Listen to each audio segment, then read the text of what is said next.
Those of you who watch the Fixed Ops Roundtable and follow on LinkedIn and Facebook will recognize Scott Gregg, who is the Fixed Operations Director at Tucson Subaru and a great friend of the community.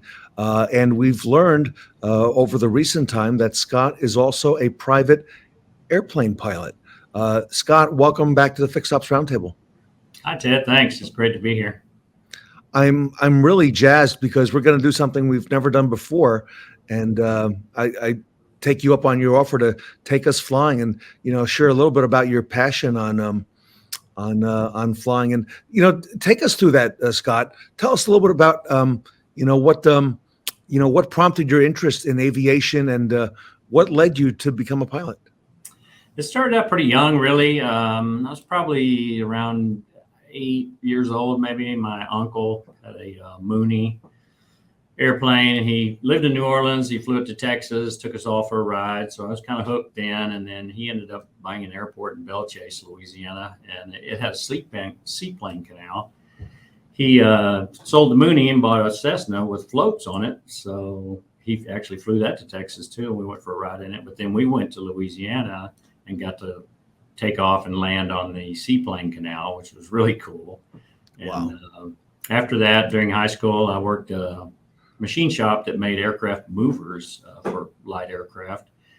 And that guy had a twin engine Baron that we used to fly around different places to get measurements for the adapters for nose gear so that they could use the tug, and got to fly a lot with him. And then finally went to see Top Gun when it came out back in 1986, I think it was. And at the end of that movie, they had a commercial for Cessna. So said, come to your local Cessna Pilot Center and take a free introduction to flight, which I'd already had that basically, but I went there and went for a ride. And they laid out the plan to become a private pilot. And I said, sure, why not? And the rest is kind of history.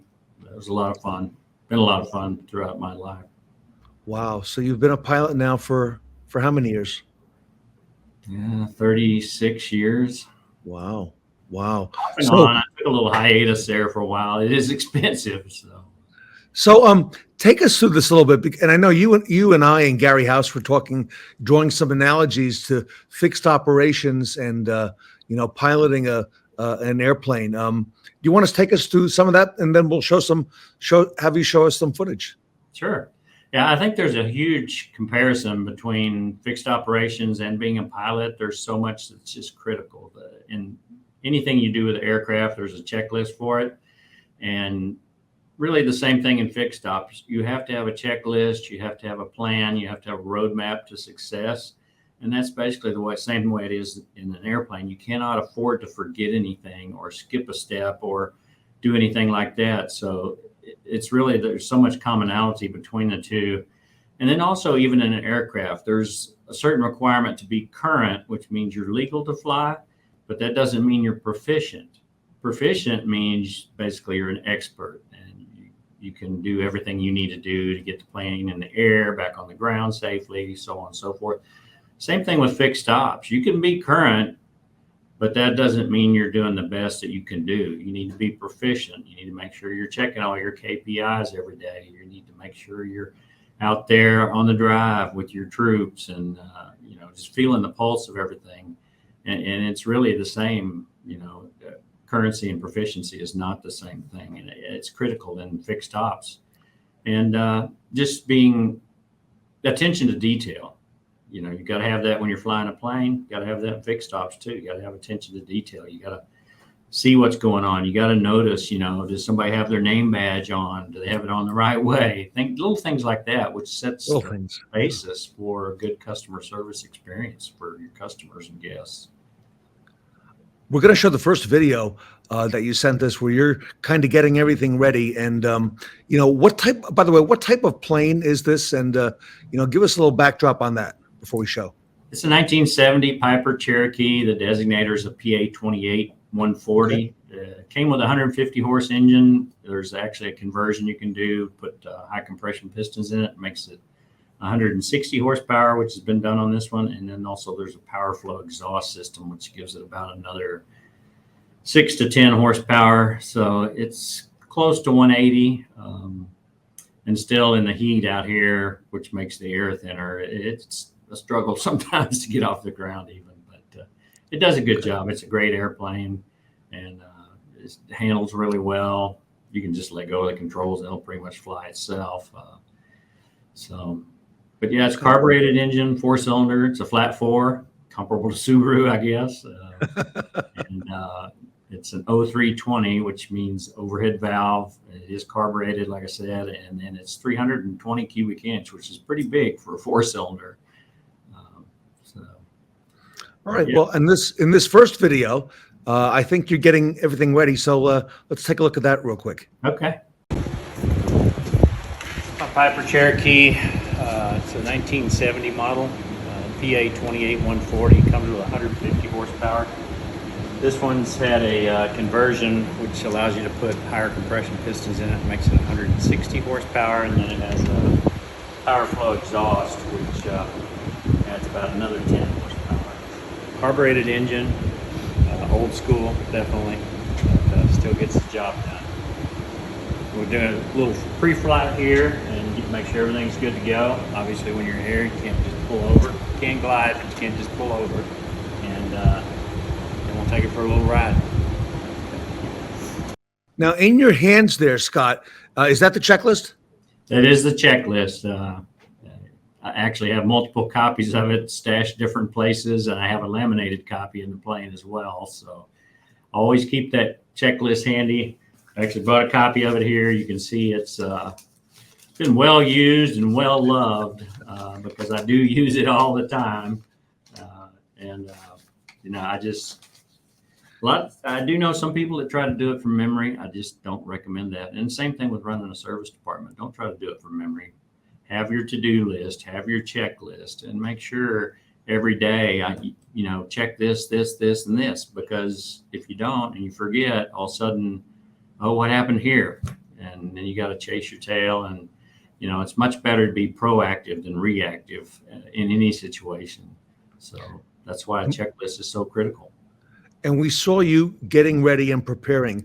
How much time, and I know this will vary, but how much time do you spend, preparing, before you actually go up? It typically takes about 20 minutes. There is several things you have to check on the aircraft. Obviously, when you're in the air, you can't just pull over to the curb. So it's really critical to make sure that everything is up to snuff and going to do what it's supposed to do once you get it started and get up in the air. And you've got these pretty neat goggles. I'll show the video, then I'll let, I think it'll describe what you're doing, but we'll come back to that right after it runs here. Here it is.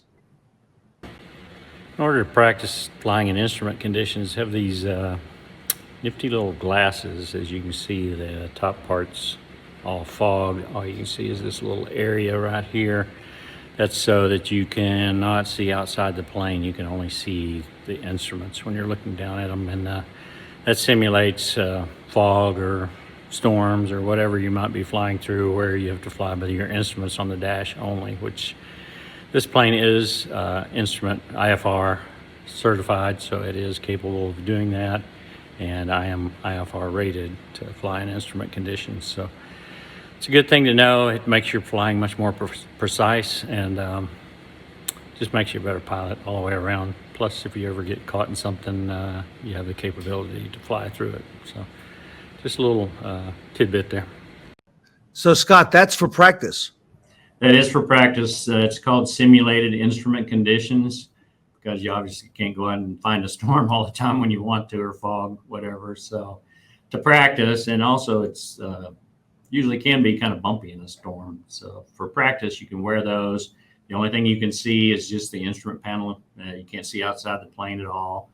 And you just have to fly strictly by instruments, which does make you extremely precise. And it's critical. They're what they consider tolerance. You can't vary more than 100 feet on your altitude, because they give you a set altitude, and you can't vary more than 10 degrees on your heading on your compass. Or when you take the test, for example, you break those, you fail your proficiency test. So wow. Now, I want to ask you, have you ever, I know you do a weather report before you go up, but, in 30 some years, have you ever encountered an unexpected thunderstorm or bad weather and you're already up in the air?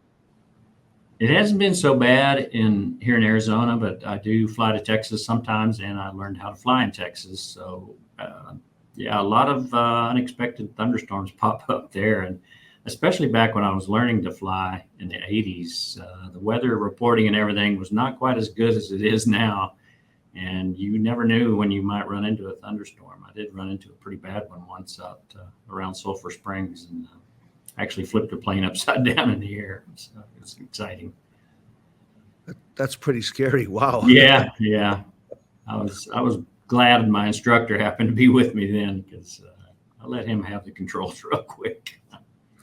All right, so let's go back to the checklist. I think we're getting ready to go up, and you've got the checklist in hand. And I'll let you. Well, I think the video will describe what you're doing right now. Right. We'll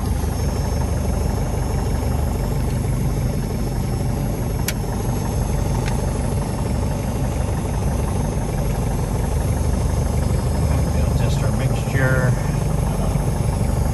Carb heats off, magnetos. Run it up to about 2,000 RPM, and then check. Has dual magnetos. We check each one. Make sure there's not too much RPM drop on it. So just to make sure it's very solid. Then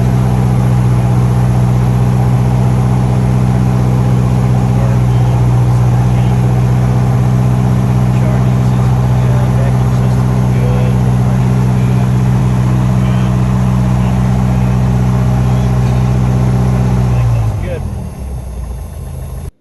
So, Scott, the plane is running, and you're going through this checklist. Right.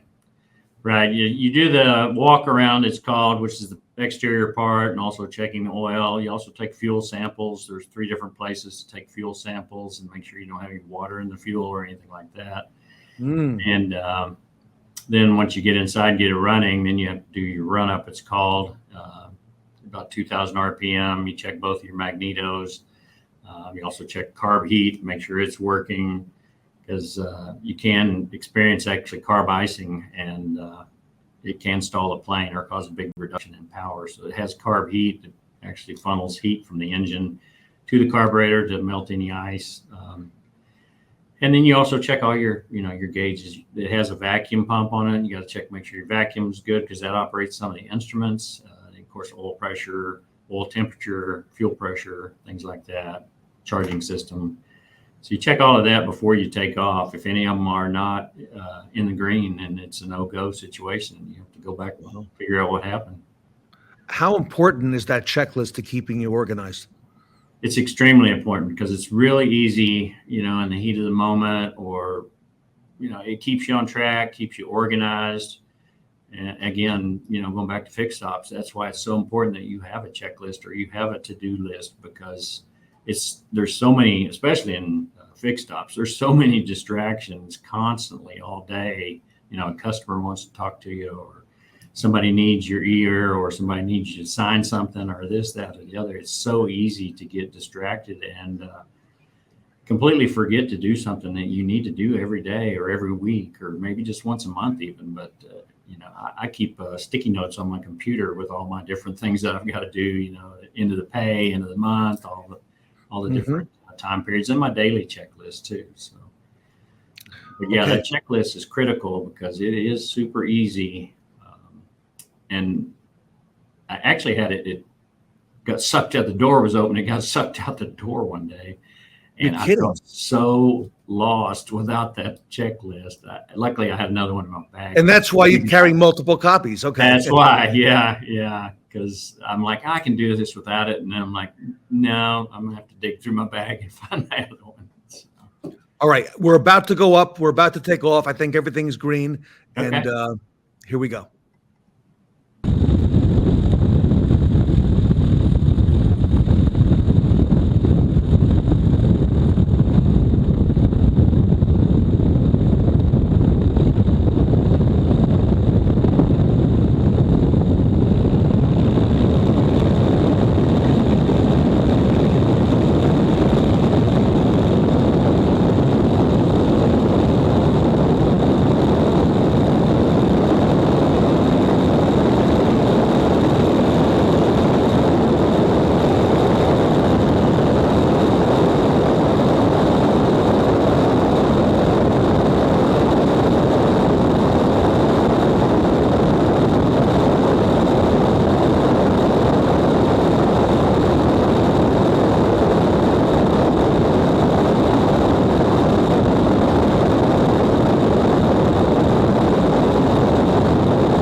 I got to ask you, Scott, is there a point, you're going down the runway, you're building up speed.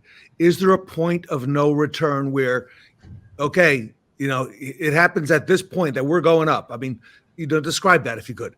Yeah, there is a go, no go, basically. And there's markers along the runway that tell you how far you've gone. There's one at 1,000 feet, and then halfway, and then 2/3 of the way. By the time you get to the halfway marker, if you're not more than 50% of what your takeoff speed is going to be, then you need to abort. Because if you wait too much longer than that, you'll run out of runway and run off the end of it. And everything in an aircraft, every single aircraft has V speeds, they call them. And those are speeds that are certified for that aircraft. For instance, the rotation speed on this one's 65 miles an hour. So when if you're not at least 35 or 40 by the time you hit halfway, you're probably not going to make it. So you need to just shut it down. And then best landing speed, they have best rate of glide. If you have an engine failure, it's 82 miles an hour on this plane. You set your glide speed for 82. That'll give you the most distance with the least rate of descent possible, so that you can try to make it to an airport or whatever. They have stall speeds. They have never exceed speeds. So and it's all on that checklist. So this is all part of the planning prior to going up. Right. Wow. Yeah, I got to ask you, I asked this to Bob Tasca, who's, racing cars. I said, Bob, what's going through your mind in those couple seconds as you're heading down the track? Scott, I got to ask you, as you're taking off, as you're going down the runway, you're building up speed. What's going through your head right now? Mainly just watching all the gauges and watching my speed. So I know when I'm at the rotation speed. You're also pulling back on the yoke. You can kind of feel when you start to, they call it come alive. Your airspeed comes alive. That means you're getting enough airflow under the wings that it's going to start to lift you. And it's exciting. It's very exciting. Takeoff is probably one of the most fun parts of flying. But just watching everything. The propeller causes a lot of left torque. So you got to put in a lot of right rudder so that you don't go off the runway to the side. You got to keep up with that. If there's any crosswind, you got to be adjusting for that, because especially if there is some crosswind, when you lift off, it can blow you over to one side, depending on which way the wind's coming from. So you got to be aware of all that. And mainly just watching the gauges. That's kind of what you fly by and live by in a plane. We've got a last video. We are up in the air. I think we're approaching, is it Sedona? Yes, Sedona, Arizona, yeah. Tell me about approximately how high up are we in the video? Probably around 8,500 feet coming in. The airport there is actually on top of a mesa, and it's about 5,400 feet. So you got to get down to around 6,500 is the pattern altitude, they call it. And it's kind of tricky getting in there. There's a lot of wind and stuff because it's up on top of that mesa. Okay. We're going to show taking off. We're going to show a little bit of it here. Let's take a look. Okay.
That's really a feeling of exhilaration when you're up. Yeah, it is. And Sedona is really pretty. So it's fun to fly in there. It's fun it's challenging to land, but it's fun to land. And then taking off, you feel like you're just jumping off a cliff basically, because when you lift off, all of a sudden it drops away really quickly. And Wow. it's a So, lot of fun. you've drawn several analogies to fixed ops and being ready and being prepared. What one last question. What qualities make a good pilot, Scott? What do you think, having flown now for many, many years? I think you have to really have a lot of attention to detail. That's critical when you're flying.